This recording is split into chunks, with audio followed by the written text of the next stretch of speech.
Olá, eu sou Patrícia Lana, sou professora do IFCE Campus Caucaia e hoje nós vamos ver algumas questões da última prova do Enem, da área de língua inglesa. Para começar, eu preciso dizer que esta prova não foi uma prova fácil, foi uma prova bem elaborada e feita para que as pessoas escorregassem nas questões, né? Toda questão de concurso geralmente é uma questão que vai induzir ao erro e não foi diferente com essa prova do Enem. Então, algumas questões, elas vão ser questões mais fáceis caso a pessoa domine aquele vocabulário. Outras questões não. Apesar do vocabulário, ainda há coisas por trás que a gente precisa interpretar para poder chegar à alternativa correta. Então, vamos começar. A primeira questão é a seguinte: os recursos usados nesse pôster de divulgação de uma campanha levam o leitor a refletir sobre a necessidade de... aparece um pôster em que se vê o rosto de uma menina e existe uma tarja branca em cima da boca da menina, então a gente tem que observar a linguagem não verbal. E em cima dessa tarja branca há as seguintes frases. Women shouldn't, que quer dizer mulheres não deveriam, né? Então, para quem não sabe o que é should, o verbo modal should, essa questão vai ser uma questão difícil. Para quem sabe o que é o verbo modal should, é uma questão bem tranquila. Então, women shouldn't, mulheres não deveriam. Women shouldn't have rights, não deveriam ter direitos. Aqui também a palavra rights, a gente já vê essa palavra em muitos contextos e a gente tem que ter só o cuidado para não confundir com a palavra right do correto, contrário de errado, ou então right da direita, contrário da esquerda, certo? Rights, no plural, são os direitos. Então, vamos lá. Women shouldn't have rights. As mulheres não deveriam ter direitos. Women shouldn't vote. Não deveriam votar. Vote já é uma palavra mais tranquila, porque se trata de uma falsa cognata, aliás, se trata de uma cognata, né, votar. Women shouldn't work, mulheres não deveriam trabalhar. Women shouldn't box, mulheres não deveriam lutar boxe. E aqui, abaixo, já fora dessa tarja branca e na parte de baixo do anúncio, do pôster, tem Women shouldn't suffer from discrimination anymore. As mulheres não deveriam sofrer discriminação mais. E aí a gente tem aqui as seguintes questões, mas antes disso, voltando, é muito simbólico que essa tarja branca esteja sobre a boca da mulher. Ou seja, a mulher também não deveria falar, não deveria falar sobre todas as opressões que ela sofre, né? O silêncio, ela deve se manter em silêncio e esse silêncio é opressor. Então, a linguagem verbal diz muito e a não verbal também. A gente precisa observar a linguagem não verbal para chegar à questão correta também, tá? Vamos lá. Os recursos usados nesse pôster de divulgação de uma campanha levam o leitor a refletir sobre a necessidade de: letra A, criticar o tipo de tratamento dado à mulher. Letra B, rever o desempenho da mulher no trabalho. Letra C, questionar a sobrecarga de atribuições da mulher. Letra D, analisar as pesquisas acerca dos direitos da mulher. E letra E, censurar a mulher pelo uso de determinadas palavras. Bom, a resposta correta é a letra A, criticar o tipo de tratamento dado à mulher, ou seja, a mulher não pode isso, mulher não deveria fazer aquilo, mulher não deve isso, não deve aquilo outro. E no final tem, women shouldn't suffer from discrimination anymore. As mulheres não devem sofrer mais discriminação de qualquer tipo, ou seja, esse cartaz está dizendo, parem, a gente não quer mais sofrer nada disso. Então, é uma grande crítica ao tratamento dado à mulher, em várias áreas. Rever o desempenho da mulher no trabalho, a letra B, a gente já elimina de cara. Questionar a sobrecarga de atribuições da mulher, bom, essa aqui não cabe porque nenhuma dessas coisas elencadas aqui, né, ter direitos, votar, trabalhar pode ser uma sobrecarga? Pode, mas aqui a gente está dizendo do direito da mulher ao trabalho, até para ela poder ter independência financeira, por exemplo, e lutar boxe, isso aqui é um esporte, né? Não são, essa lista de coisas não estão ligadas a uma lista de fatores que não há uma lista de coisas que sobrecarregam a mulher diretamente, né? Então, a letra C a gente elimina. Analisar as pesquisas acerca dos direitos da mulher. Aqui não tem nenhuma pesquisa mencionada sobre direitos da mulher. Censurar a mulher pelo uso de determinadas palavras. Essa questão letra E, pode ser que quem não saiba o significado do shouldn't, né, que é o deveria, pode marcá-la observando somente a linguagem não verbal, observando a tarja, e aí vai achar, a mulher está censurada, ela não pode falar o que ela bem entende, né? Mas aí, vejam bem, esse é um texto de linguagem não verbal e de linguagem verbal. A linguagem verbal ela é muito importante aqui. Então, quando você sabe o significado de shouldn't e das demais palavras, pode até ser que você não precise saber o significado de todas elas, mas logicamente ajuda. Mas sobretudo o shouldn't. Sabendo disso, você já vai eliminar a letra E também e sobra a letra A como a alternativa correta, que é criticar o tipo de tratamento dado à mulher.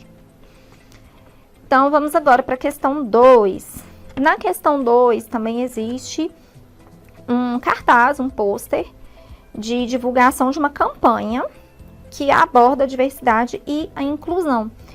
E esse post, na verdade, esse pôster, na verdade, ele traz uma palavra que agora sim é falsa cognata, que é costume.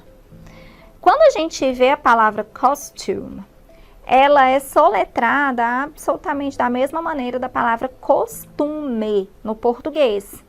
Então, se você não souber o que é costume, você vai entender que esse pôster pode falar de hábitos, né, de costumes de determinado local. Até porque tem a palavra culture, que é cognata. Então, você pode simplesmente associar costumes e cultura, né? Mas aí a gente tem que ter um cuidado aqui, porque costume é fantasia. É fantasia. E nas fotos que as pessoas seguram, por exemplo, na terceira foto, na quarta foto, eu olhando aqui no sentido horário, na quarta foto é um homem segurando um cartaz e tem pessoas com chapéu mexicano, com violão, né? Então, na terceira foto, no sentido horário também, parece uma roupa de tradições indígenas. E aí tem muita gente que usa essas roupas de fato como fantasias, né?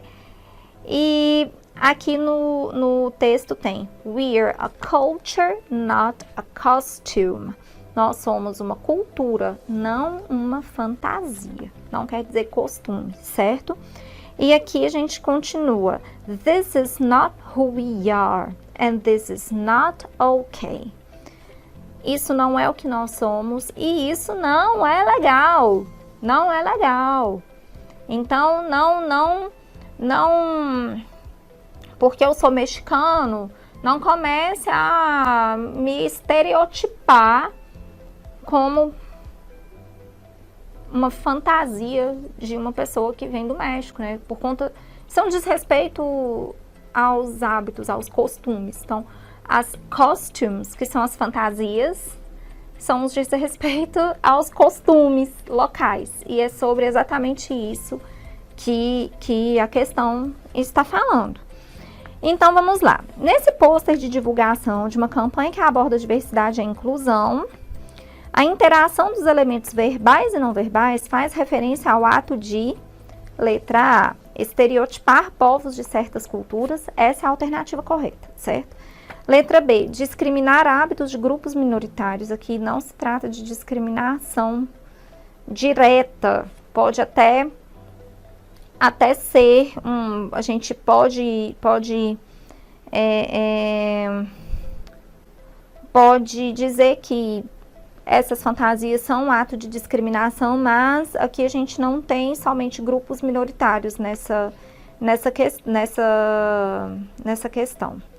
Né? Nesse cartaz, a gente tem pessoas brancas, né, que não são... A gente tem uma pessoa branca aqui que não é uma pessoa de grupo minoritário, por exemplo. Banir imigrantes de determinadas origens, não tem nada a ver essa questão, a gente pode eliminar de cara. Julgar padrões de beleza de diversas etnias, também não é o caso. Desvalorizar costumes de algumas sociedades. Essa questão poderia ser uma das, né, possíveis. Eu acho que entre quais escolher seria entre a letra A e a letra E. Estereotipar povos de certas culturas, desvalorizar costumes de algumas sociedades. No entanto, o problema aqui, grande, é tipo, hey, we are a culture, not a costume. This is not who we are, and this is not okay. É como se qualquer brasileiro fosse para o exterior e aí lá alguém recepcionasse qualquer brasileiro, seja do norte, do sul, do centro-oeste, do sudeste, enfim, do nordeste, de qualquer região. É como se todos eles fossem recepcionados com uma figura de uma fantasia indígena, né? É um estereótipo que se cria e isso não corresponde à cultura local. Então, é sobre isso que essa questão fala. Esse pôster é exatamente uma crítica aos estereótipos criados e isso piora muito quando esse estereótipo vem na forma de uma fantasia, que é costume. Então, tem que ter muito cuidado com essa palavra. Vamos para a terceira questão. A terceira questão é um poema que quer dizer A Mother in a Refugee Camp, que é de um escritor nigeriano chamado Chinua Achebe. Eu não sei se eu estou pronunciando o nome do escritor corretamente, certo? E é um poema muito, muito, muito triste. É um poema muito triste. Então, eu vou ler o poema primeiro e traduzir para a gente poder analisar as alternativas. Essa questão é uma questão mais difícil. Ela é uma questão mais difícil, tanto por vocabulário, quanto pensando assim no contexto e nas alternativas disponíveis, tá? Então, vamos lá. A Mother in a Refugee Camp. No Madonna and child could touch her tenderness for a son. She soon would have to forget.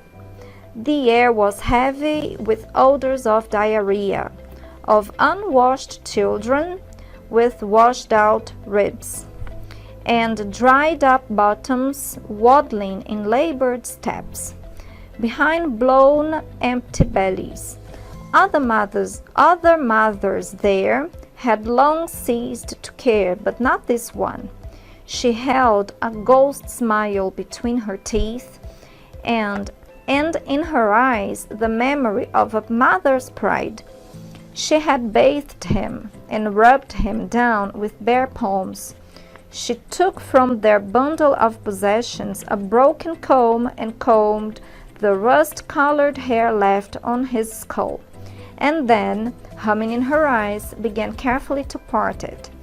In their former life, this was perhaps a little daily act of no consequence, before his breakfast and school.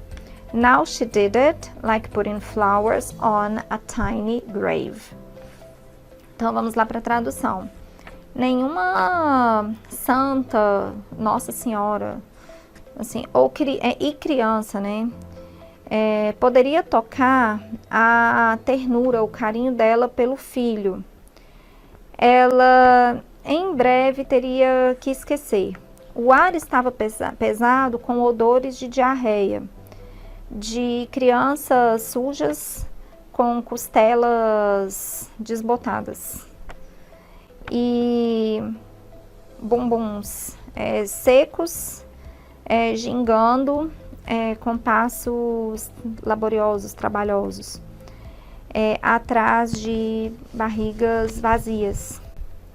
Outras mães lá, na verdade esse lá o título é A Mother in a Refugee Camp. Então é uma mãe num campo de refugiados. Então esse lá se refere ao campo de refugiados. Outras mães lá já deixaram de cuidar, né, das crianças, né? Mas não essa. Ela mantinha um sorriso fantasma entre os seus dentes e nos seus olhos a memória de um orgulho materno. Ela tinha dado banho nele e passado a mão, né, assim, provavelmente secado com as palmas das mãos, e ela tirou do que ela tinha de posses um pente quebrado e penteou o seu cabelo colorido em tom de ferrugem, o cabelo colorido em tom de ferrugem que ainda havia no seu crânio. E então, cantarolando, com seus olhos cantarolando em seus olhos, começou cuidadosamente a repartir esse cabelo, né? Esse it vai se referir ao hair. Na vida antiga deles, esse talvez foi um pequeno ato diário, sem nenhuma consequência, antes do seu café da manhã e escola. Agora ela fez isso como ao colocar flores numa pequena sepultura. É bem triste, né? Então, vamos lá. O escritor nigeriano Chinua Achebe traz uma reflexão sobre a situação dos refugiados em um cenário pós-guerra civil em seu país. Essa reflexão é construída no poema por meio da representação de uma mãe explorando. Demonstração de orgulho por não precisar pedir doações, não tem nada a ver. Descrições artísticas detalhadas de uma obra conhecida, não se trata de obra. Então, letra A e letra B a gente já elimina de cara. A aceitação de um diagnóstico de doença terminal do filho, aqui também a gente já elimina de cara, porque não fala em momento algum de doença terminal. Consternação ao visitar o túmulo do filho recém-falecido, essa poderia ser uma das opções. No entanto, vamos de novo para o enunciado da questão. Todas as vezes que a gente for ler uma questão, a gente tem que observar o todo dela, né? Então, no caso aqui desta, é só um poema em linguagem verbal. Então, é importante que haja conhecimento do vocabulário.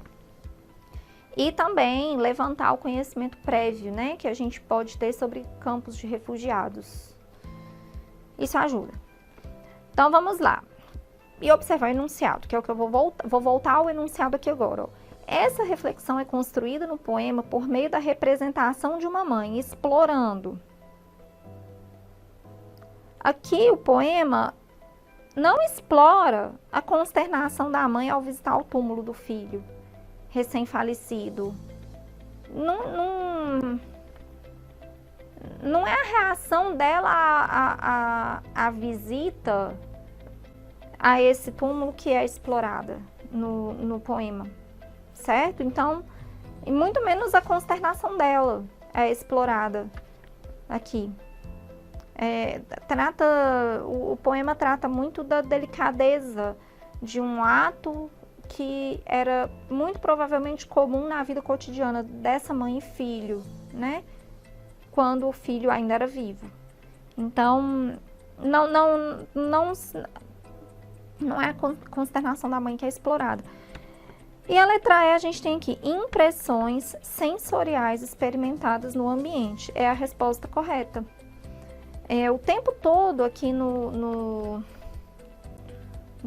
texto fala de olfato, né? Então, os odores de diarreia, a mão para poder enxugar a criança, pegar, então é o tato, o olfato,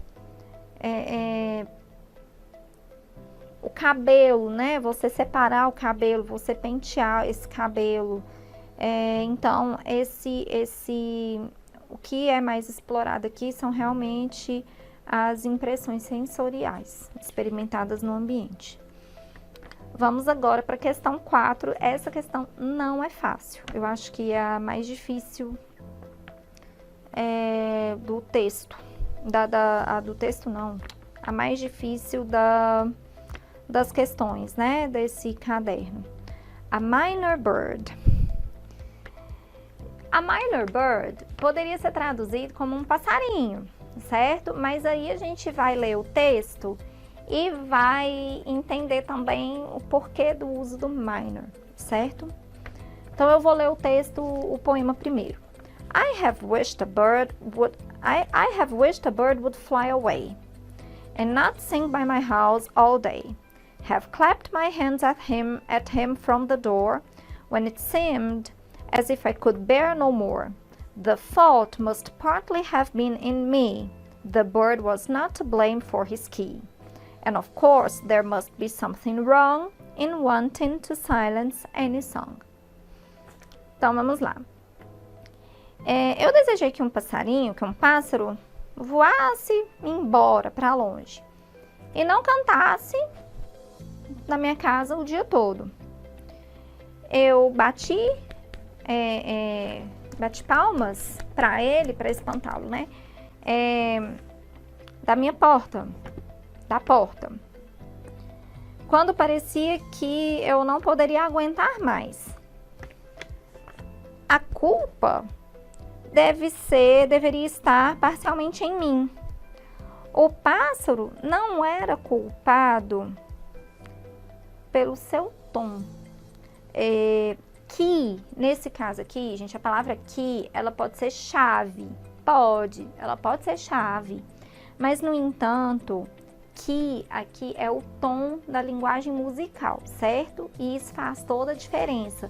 Então, pode ser que haja algumas traduções que não levem em consideração que o tom aqui, ele é o tom, que aqui quer dizer o tom da música. Então, vem uma estratégia de leitura importante.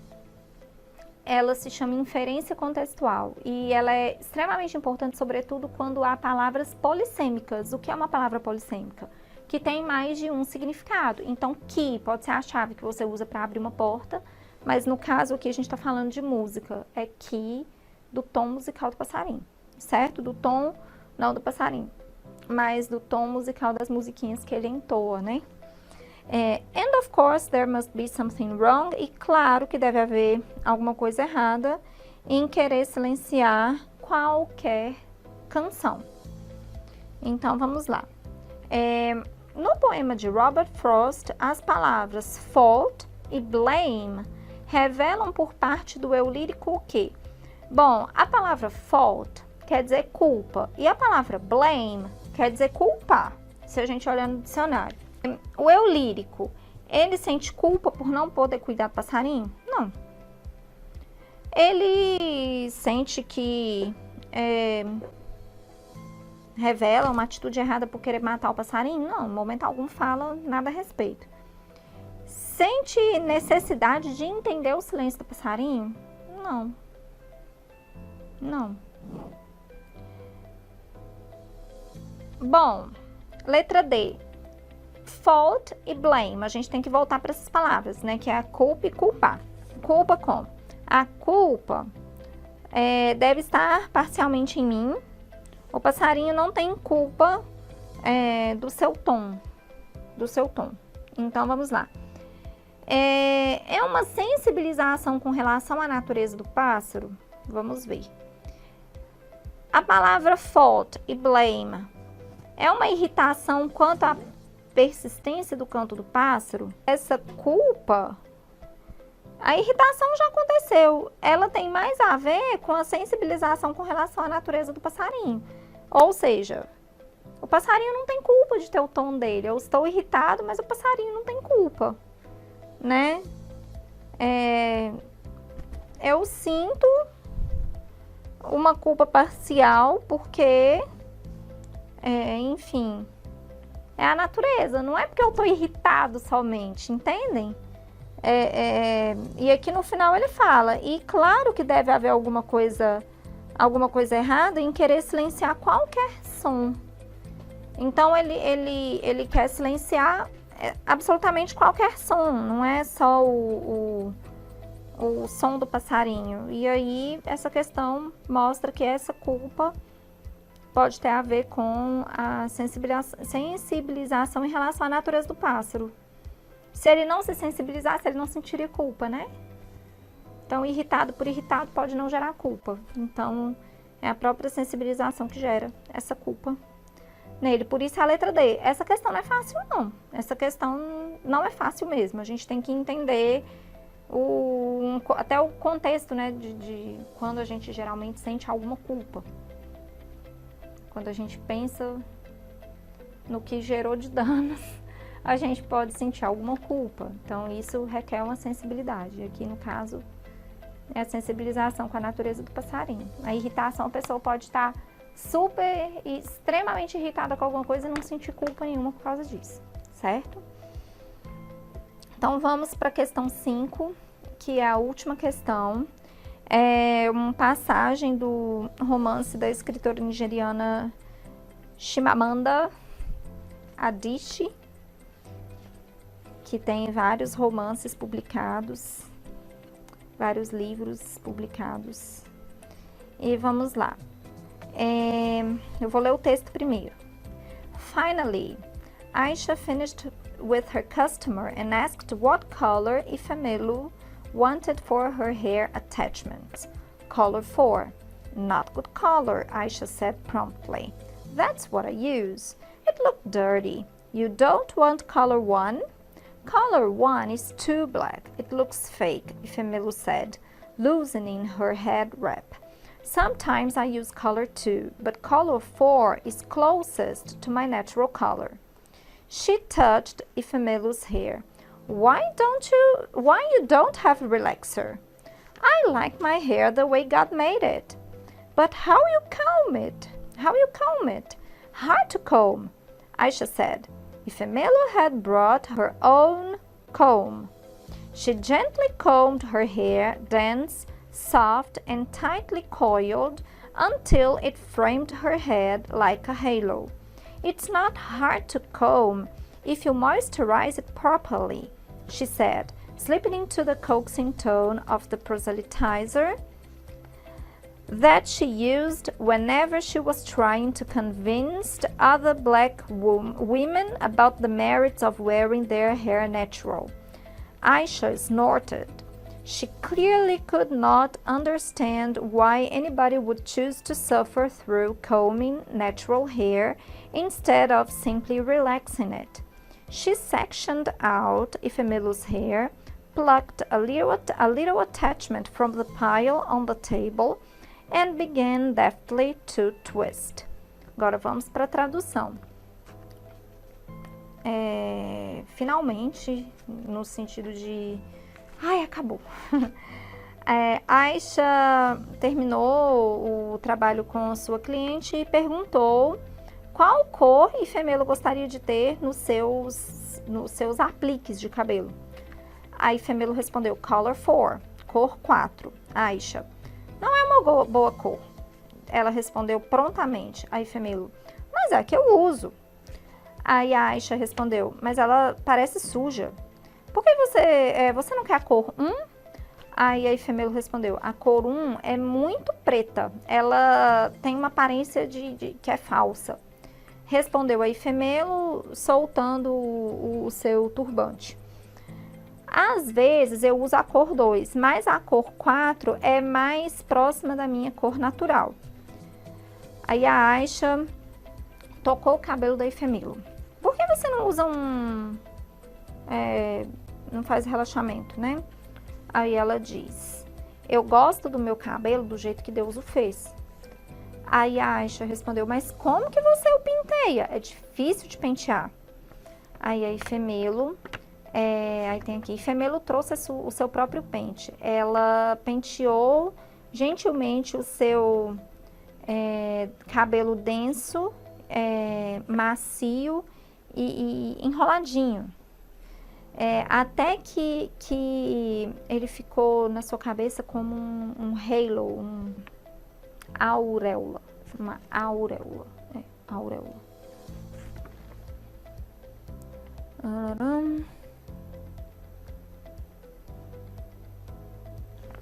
Não é difícil pentear se você o hidrata propriamente. Ela disse, indo para o mesmo lado do tom de convencimento, né, que a Aisha usou, quando ela estava tentando convencê-la de que convencer outras mulheres sobre os méritos as vantagens de usar o seu cabelo de forma natural. A Aisha bufou. Ela claramente não queria entender por que uma pessoa poderia escolher sofrer ao pentear o seu cabelo natural, ao invés de simplesmente deixá-lo passar por um processo de relaxamento. Aí o que a Aisha fez? Ela seccionou o cabelo da Ifemelo, pegou um pequeno aplique da sua pilha e começou habilmente a torcer esse aplique, né, a enrolar esse aplique. Então vamos lá. A passagem do romance da escritora nigeriana traz um diálogo entre duas mulheres negras, a cabeleireira Aisha e a cliente Ifemelo.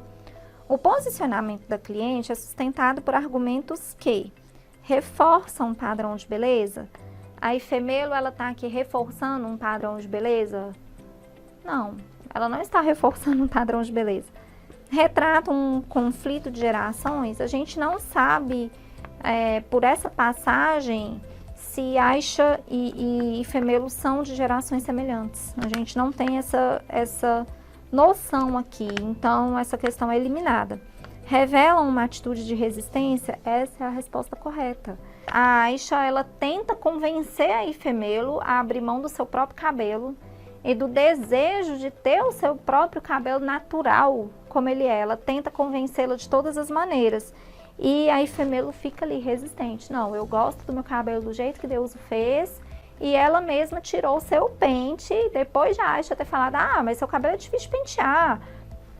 Ela pegou o seu pente, ela mesma penteou os cachinhos assim, bem miudinhos, mas ela mesma penteou e falou, olha, é só fazer de um jeito suave, é só hidratar bem, que fica lindo do jeito que eu gosto, né? Então, ela mostra uma atitude de resistência. Peraí, você não vai me convencer a fazer o que eu não quero. Eu estou aqui resistindo e mostrando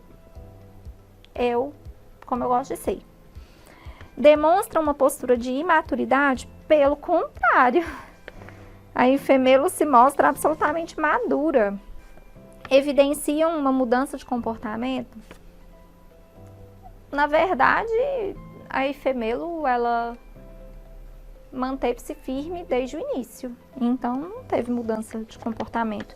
A Aisha tentou convencê-la, mas não conseguiu. Então, não teve mudança de comportamento. E é isso. Essas são as questões do Enem da prova de 2020. Não são questões fáceis.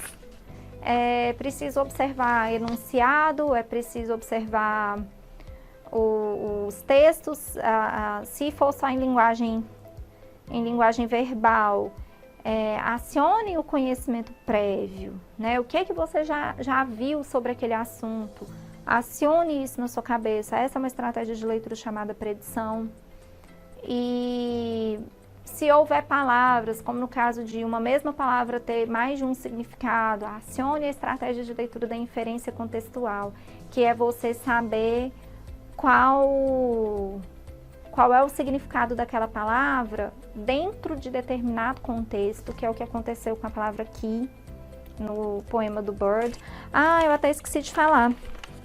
Vou retomar aqui. No poema do A Minor Bird, que o título pode ser traduzido como um passarinho, né?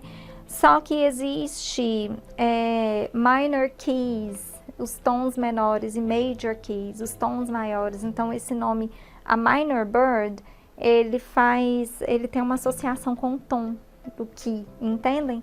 Então, não é por acaso que é minor bird, certo? A minor bird. Poderia ser a little bird, por exemplo, para falar de passarinho, mas a minor bird, essa palavra minor, ela foi escolhida, ela tá aí justamente por conta da palavra key, que é o tom, tá?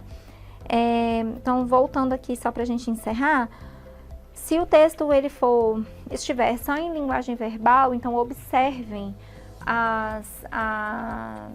os múltiplos significados das palavras, observem o contexto, acionem o conhecimento prévio de vocês, observem o contexto de verdade para tentar